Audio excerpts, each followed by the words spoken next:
წმინდა თადეუს სტეფანწმინდელი თავდაპირველად მცხეთაში მოღვაწეობდა. მან ზედაზნის ძირას ააშენა მონასტერი. წმინდანი ქადაგებდა ქართლში, სადაც მრავალი ეკლესია ააშენა. მათ შორის წმინდა პირველმოწაფე სტეფანეს სახელობის ტაძარი ურბნისში.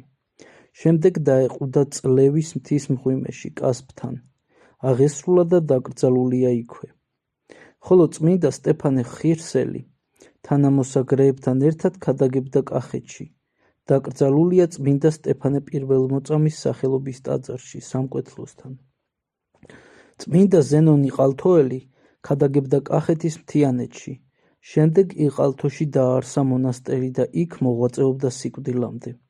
წმინდა პიროს ბარეთელმა ღვთაებრივმა ხატმა სინანულის ამან მდინარე ჯვარისწყლის მარცხენა სანაპიროზე ბრეთში დააარსა სავანე.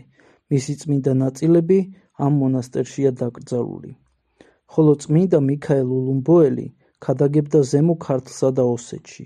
ულუმბოს ახლოს დააარსა დიდი სავანე. იქვე განისვენებს მისი სასწაულმოქმედი წმინდა ნაწილები.